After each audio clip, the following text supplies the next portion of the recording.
예수님의 생애 중에서 가장 중요한 사건은 요단강에서 세례 요한한테 세례를 받은 일입니다. 또 한 가지는 그분의 생애의 절정입니다.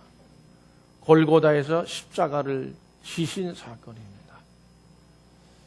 골고다는 시온산에 있는 곳인데 요단강은 예수님의 공생애입니다.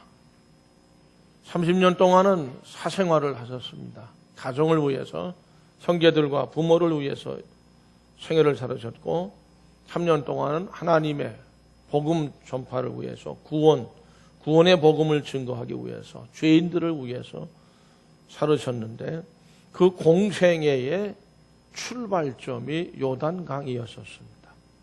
세례를 받은 사건으로부터 시작이 됐습니다.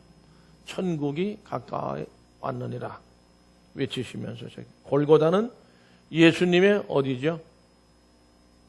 결승점입니다. 마지막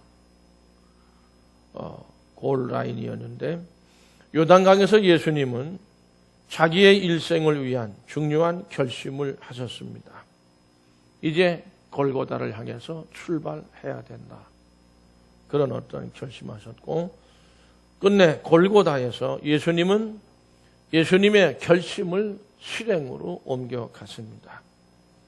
죄인들을 위해서 내가 죽어야 된다. 희생제물 돼야 된다라고 하는 그런 것이었습니다. 사실 예수님의 이 모든 일들은요 단순합니다. 십자가 위에 하나님 원하신 대로 나를 희생제물로 바쳐야지 된다라고 하는 그런 결심을 바로 이제 그 실행으로 옮기는 그런 일들이었는데 예수님께서 요단강으로 가셨습니다. 목적은 세례 요한이 많은 사람들에게 회개를 외치면서 물 세례를 베풀고 있었기 때문에 글로 가신 목적은 세례받기 위해서고 세례를 받음으로써 하나님의 의를 나타내고 그런 가운데서 이제 공생애를 시작하시고자 그러니까 골고다 마지막 결승점을 향해서 나가기로 작정을 하시고 제일 먼저 간 곳이 요단강이었습니다. 사실 그 이전까지 세례 요한이 나타나기 전까지 이스라엘에는 선지자가 없었습니다. 그리고 예수님도 이 땅에 오셨지만 오셔서 몇 년 동안 30년 동안은 흔적도 없습니다. 태어나실 때에 베들레헴에서 그때의 기록 이외에는 30년간 거의 예수님이 말씀하셨다든지 뭐 사역을 하셨다는 게 전혀 없었습니다. 30년 동안. 메시아는 숨겨져 있었다. 아니면 사람들이 워낙 무지해서 전혀 모르고 있었다. 아니면 관심을 완전히 다 지워버리고 말았다. 성탄절 오늘날에 얼마나 떠들썩합니까? 근데 그 당시에 성탄절은 목자, 동방박사 이외에 그 사건이기 때문에 2살짜리 아래 산에 다 죽인 사건 이외에 그 이외에 예수 탄생의 사건은 다 묻혀버린 사건이었었어요. 근데 30년 후에 예수님이 세례 요한에게 세례를 받으면서 드디어 나타나셨어요. 우리가 그런 것들을 한번 살펴볼 때 정말 성경 말씀을 통해서 하나님이 예수님을 어떤 모습으로 이 땅에 보셨는지를 짐작할 수 있게 될 것이라고 생각합니다. 성도 여러분, 마태복음 3장 13절에서 14절 말씀을 다 같이 함께 같이 읽겠습니다. 이때에 예수께서 갈릴리로부터 요단강 이르러 요한에게 세례를 받으려 하시니 요한이 말려 이르되 내가 당신에게서 세례를 받아야 할 터니 당신이 내게로 오시나이까. 아멘. 단순한 세례 문제가 아니었습니다. 예수님은 갈릴리에서부터 이제 어디로 출발하시는 거예요? 골고다. 그분의 생애의 마지막 결승점. 그로 가기 위한 첫 걸음을 세례를 받으면 단순한 세례의 의미가 아닙니다. 이 의미는 하나님의 뜻을 성취하기 위한 첫 발걸음으로서의 세례를 받는 일을 예수 어디서 그것도 요단강에서 시작을 하셨다고 하는 것이죠. 요한이 그런 사실도 모르고 뭐라고 그랬어요? 내가 당신에게서 세례를 받아야 할 텐데 당신에게 세례 자체로만 보면 세례 요한이 예수에게 세례를 받아야 되는 게 맞는 얘기죠. 그러나 예수님의 골고다를 향한 그 길에는 어떻습니까? 세례 요한은 골고다로 가지를 못했지요. 나중에 물론 먼저 순교하고 말았지만 어쨌든 정말 하나님께서 우리 죄 많은 인간들에게 약속하신 그 모든 것, 죄인들을 사랑하시는 하나님을 드러내시고 또 그 사랑을 완성시키기 위해서 예수님은 사실은 죄가 없으신 분이기 때문에 세례를 받을 필요가 없었지만은 골고다를 향해서 가는 그 길에서는 분명히 어떤 뭔가 시작을 알리는 그분의 결단과 결심이 서야 했다는 거예요. 그러니까 세례 요한에게 세례를 받는 일이 더 쉬운 거예요, 사실이요. 뭐보다 죄인들을 위한 희생 제물 되는 것보다는 더 쉬운 일이라고 사실이에요. 그렇잖아요. 예수님의 어떤 자존심이라든지 이런 것만 다 꺾으면은 그냥 할 수 있는 게 다 버리고 강물 속에 쑥 들어간단 말이죠. 그러니까 그리고 이제 그런 각오를 갖고 세례를 받았고 공생애가 시작이 되어지는데 그때 물에 올라올 때 뭐라고 그랬습니까? 3장 17절 말씀을 다 같이 읽어봅니다. 하늘로부터 소리가 있어 말씀하시되 이는 내 사랑하는 아들이요 내 기뻐하는 자라 하시니라. 아멘. 저는 이 소리가 어떻게 들렸을까? 소곤소곤이 들렸을까? 안경 우렁찬 소리로 들렸을까? 예수님에게만 들렸을까? 아니면 다른 사람들 다 들렸을까? 세례 요한과 예수님만 들렸을까? 여러분 생각은 어떻습니까? 예? 여러분들 생각은 어떻습니까? 제 생각으로는 뭔가 이게 정말 성령께서 강림하신 건 아니었지. 어쨌든 그 위에 임하셨다고요. 성령이 임하시고 하나님이 임재하시고 그러실 때 예수님이 십자가에 달려 돌아가실 때도 뭔가 우르르 하고 하늘이 울리고 땅이 울리지 않았을까. 이게 우리 출애굽 때 시내산에서는 그런 모습이 드러나 있고 변화산에서도 나타나 있고 예수님의 변화의 모습이 또 이제 이때도 아마 제 생각에는 우르르 하고 울지 않았을까. 왜냐하면 임하시고 그리고 말씀이 들려왔어요. 이는 내 사랑하는 내 기뻐하는 자라. 예수님의 말씀을 다 모든 사람들이 그런 증거를 얻어서 듣기를 원했습니다.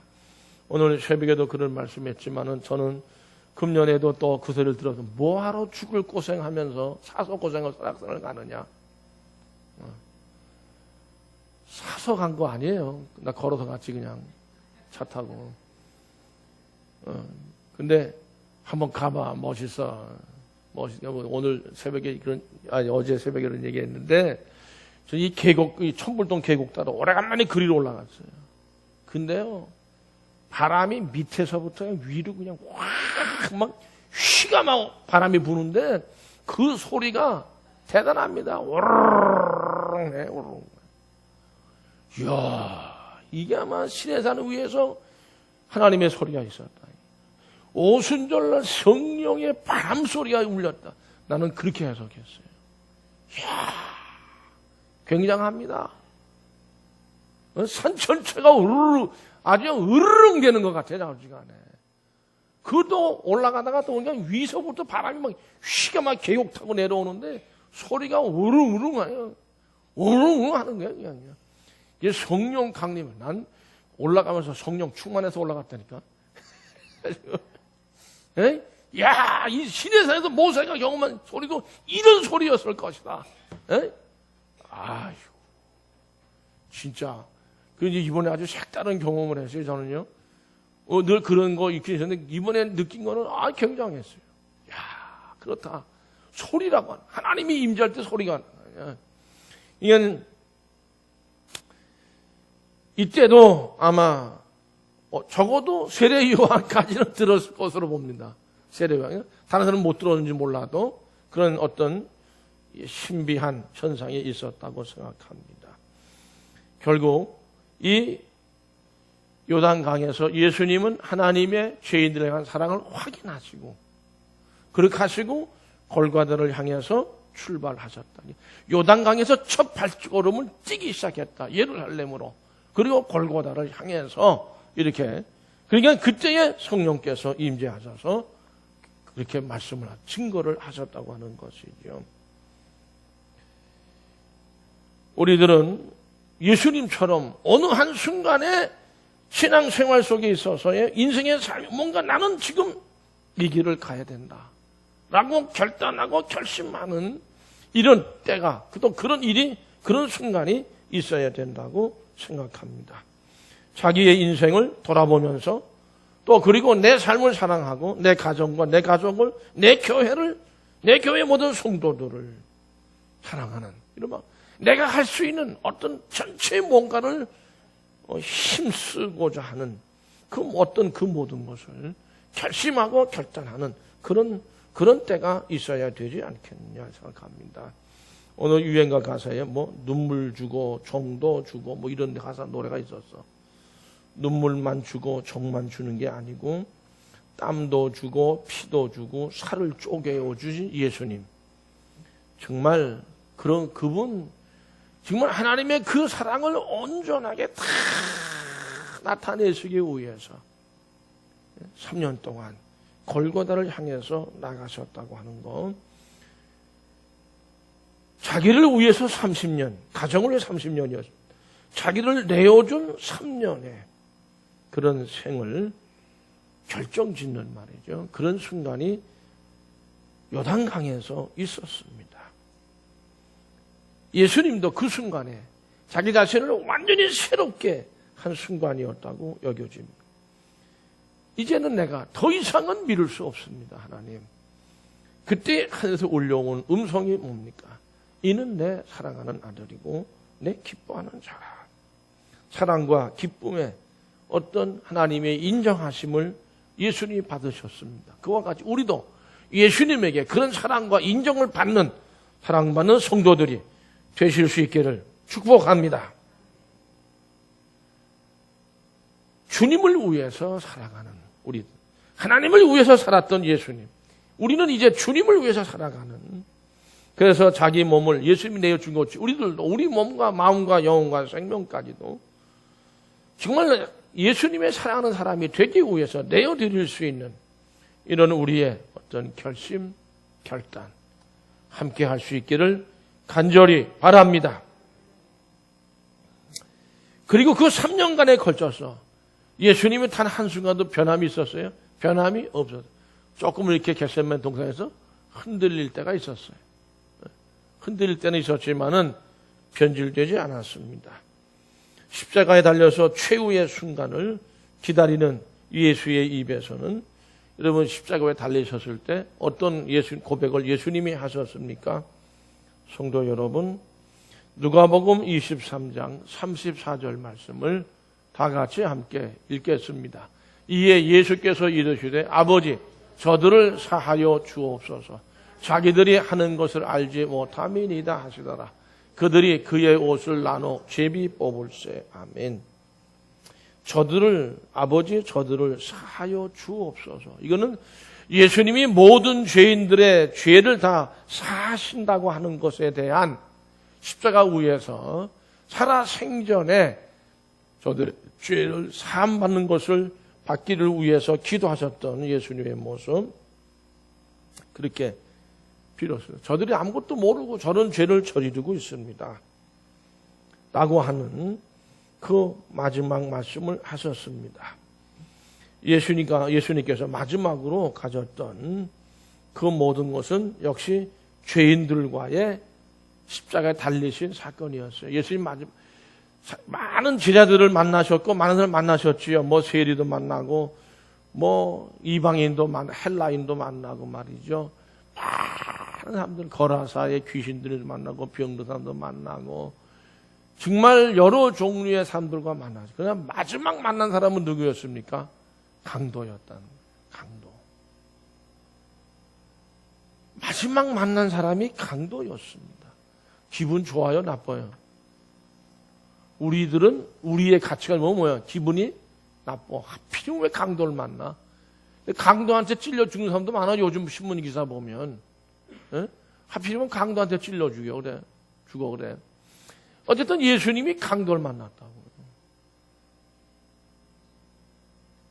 그리고 물론 이제 그 군인들도 거기 있었죠. 집행하는 군인들도 있고 했지만은 정말 교제를 가진 사람은 강도였어요. 그것도 강도죄로 죽어가는 사람입니다. 같이 십자가에 달려 돌아온 사람을 만났단 말이죠. 역시 그분의 생애는 처음부터 끝까지 전부가 다 죄인들을 향한 하나님의 사랑을 나타내고자 하는 그런 곳에 집중되어져 있습니다. 그러한 하나님의 사랑, 온전한 사랑을 예수님이 온전하게 다 드러내신 줄로 믿습니다. 그게 아니었다면 십자가의 고난도 필요 없는 거고 죽음도 필요 없는 것이었습니다. 온전한 사랑을 드러내시고자 하셨기 때문에 그 고난의 길을 가셨고 그런 가운데서 회개하는 강도의 마지막 최후의 힘을 다해서 그에게 사죄의 말씀을 하셨죠. 뭐라고 그러셨습니까?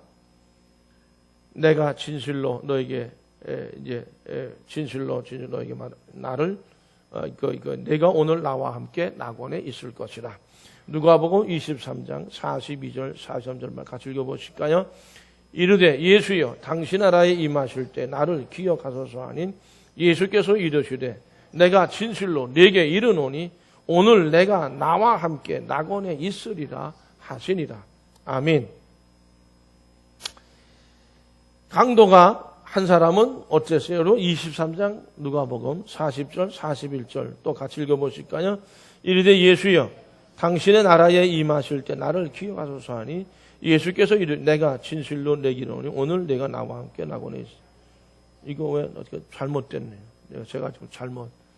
여기서 이 내용은 뭐냐면 강도 둘이 있었는데 하나는 당신부터 먼저 내려가서 구원해, 그 다음에 우리 구원해달라. 이러고 얘기했는데 한 사람은 뭐랬어요? 야, 우리는 우리 죄 때문에 죽지. 저분은 자기 죄 때문에 죽는 게 아니다. 그렇게 하면서 이제 나를 오늘 밤 낙원에 이르게 할 때 나를 기억해달라. 이게 예수님 말씀은 오늘 네가 나와 함께 낙원에 이르리라. 마지막까지 전도하신 분이 예수님이시다. 그 전에 한번 그런 얘기를 제가 한 적이 있습니다. 들었습니다. 예수님의 십자가는 그로 인해서 하나님의 온전한 사랑이 나타났고 사죄의 상징이 십자가였습니다. 그의 절정이고 극치였다라고 생각을 합니다. 성도 여러분, 그 코스모폴리탄이라는 잡지가 있습니다. 거기에 이제 그 쿨츠라고 하는 사람의 수필이 있는데 어떻게 하면 약한 남자가 억센 여자를 제압할 수 있는가? 제목이 희한합니다. 어떤 남자가 억센 여자를 제압할 수 있는가? 요즘 얘기에 아주 걸맞는 얘기인 것 같습니다. 억센 여자들이 어떻게 많은지 남자들이 밤낮 눈치 보고 얻어 터지고 사는 그런 것 같아요. 요즘 인터넷 들어가 보니까 왕관의 식구들? 그게 또 아주 난리들이더라고 보니까 왕관의 식구들.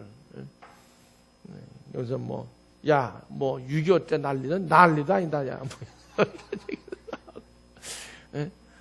웃는 거 보니까 이강민 권사까지 웃는 거 보는가 봐, 이강민 권사. 하여간에 억센 여자들이 많아요, 보면요. 참 억세 나오지가 않네. 남자들이 그냥 절절매. 거기 뭐야? 그거 이상하게 눈 딱 부러져, 눈 큰 친구 나온 친구 있잖아. 여자한테 쥐어 사는, 쫓겨나고 그랬던 남자. 네? 그 뭐야? 이름이 뭐야, 이게? 예? 뭐야? 나는 잘 안 들리는데.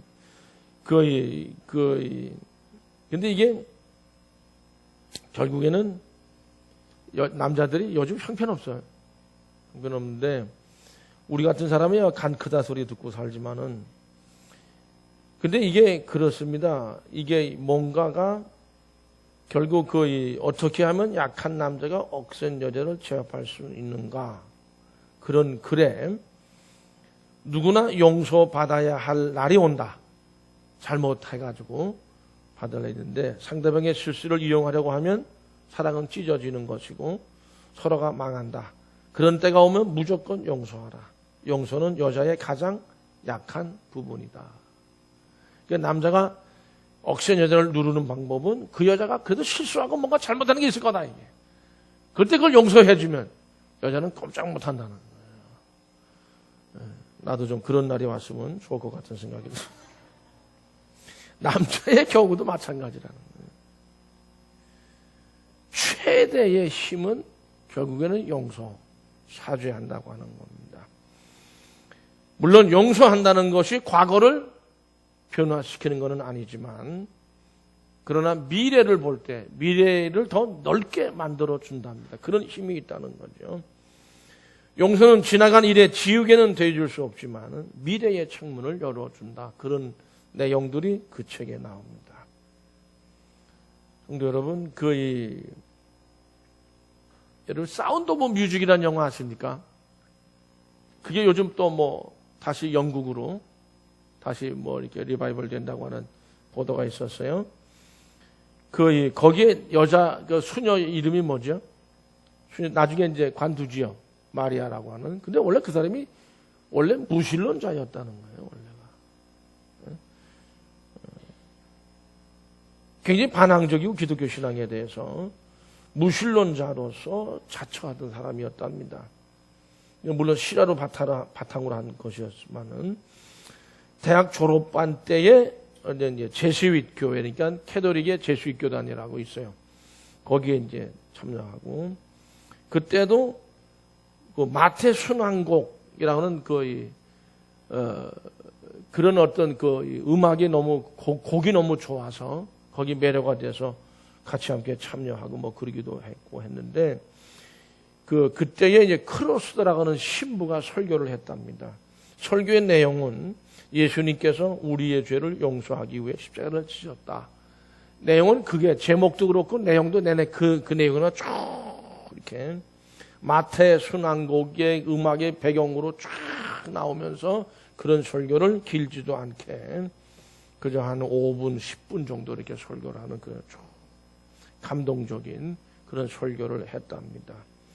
그때 이 마리아는요, 이상할 정도로 감동을 받았대. 그 무신론자였던 사람이. 그래가지고 이제 크로스도 신부하고 찾아가서 이제 이야기를 하기 시작을 했다는 거예요. 자기의 무신론을 그런 감동을 받았음에도 불구하고 막 털어놓고 얘기를 했답니다. 그때에 이 크로스도 신부가 사랑하는 자매여, 당신의 삼촌과 일방적인 독소가 당신을 하나님께로부터 멀어지게 했습니다. 그러나 주님은 오늘 당신을 용서해 주셨습니다. 너무 책을 한 가지 패턴의 책만 읽고, 그리고 거기 영향을 끼치는 삼촌이 있었대요. 그 사람들 부부시는 그 얘기만, 그러니까 부정적인 얘기만 자꾸 들으면 사람이 부정적이 됩니다. 이상합니다. 머리에 콕 들어가 배겨요. 그거 빼내려면 참 힘이 듭니다. 굉장히 힘이 듭니다. 목사님들 가지고 같이 얘기하다 보면요, 나도 마찬가지지만 뭔가 하나 선입견이 잘못 편견으로 콕 들어가 배기면은 그거 빼내기가 그렇게 힘들어요. 참 힘들어요. 그랬는데 그 신부님이 하시는 말씀이, 주님께서 오늘 당신을 용서해 주셨습니다. 모든 걸 다. 그 말 한마디에 이 사람이 감동이 또 돼가지고서는 그때부터 새 사람으로 바뀌었. 그래서 아마 수녀원에 들어갔나 봐요. 우리가 하나님의 온전한 사랑을 체험하고 깨달을 때 우리는 우리의 인생을 새롭게 보기 시작할 수 있습니다.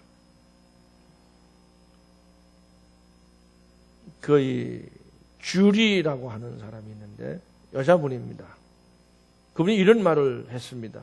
나의 짧은 경험으로 볼 때 인간이 자기 자신을 가장 심하게 망가뜨리는 것은 사람이 자기 자신을 가장 심하게 망가뜨리는 것은 다른 사람을 용서하지 못할 때다. 가만히 생각해보면 그럴 것 같아요. 다른 사람의 어떤 나한테 어떤 해를 끼친 거 이런 것에 대해서 용서를 못할, 오히려 망가지는 것은 내가 망가지는 것이 아닌가. 그런 생각이 듭니다. 그런 말을 했다는 거죠. 18촌 목사님은 이런 식으로 얘기를 했다고 그럽니다. 용서하고 잊어버리십시오. 당신이 좀 우스운 소리로 얘기했어요. 미친 개. 미친 개는 어떻게 돼? 그건 때려잡아야 돼. 미친 개는 때려잡아야 되는데 미친 개를 땅에 묻을 때 꼬리만 땅 위로 기념탑처럼 남겨둘 수는 없지 않습니까? 묻으려면 어떻게? 완전히 다 묻어버려야 된다. 근데 꼬리만 탁 나오게 묻어놔서야 되겠느냐라고 하는 거예요. 뭔가를 하나 남겨놔서야 되겠느냐. 에? 사랑도 용서도 뭔가 온전해야 되지 않겠냐. 그런 의미로 얘기를 한 그런 얘기가 있습니다. 정말 처참한 십자가 위에서 최후까지 발악하는 강도에게 다른 강도가 나무랬지요. 그 말은 예수님의 슬프고 아픈 마음을 위로해주는 마지막 말씀이 되어지기도 했습니다. 여러분, 마지막에도 강도와 어떤 교제를 가졌지만은 끝내는 어느 누구보다도 강도의 그 말, 이분은 자기의 죄 때문에 죽는 게 아니다.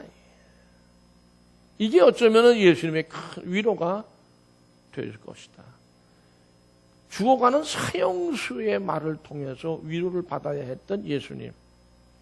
십자가 위에서 너무도 고독하셨다 생각합니다. 그러나 예수님은 그로 인해서 하나님의 온전한 사랑을 온전하게 나타내시고 완성하셨다라고 하는 것이죠. 오늘 내가 나와 함께 낙원에 있으리라. 강도가 받은 은총이었습니다. 정말 우리에게 그 따뜻한 말 한마디가 사람을 움직이고 예수님을 움직이고 강도의 마음을 움직인다고 생각합니다. 인간의 사랑은 하나님의 용서를 전제로 해서 이루어지는 것이라고 생각합니다. 우리의 모든 하나님을 향한 사랑이 온전한 사랑으로 완성되어 줄 수 있기를, 그래서 우리들의 마음이 서로 따뜻함을 나눌 수 있는 그런 모습이 되어 줄 수 있기를 간절히 바랍니다. 기도하시겠습니다.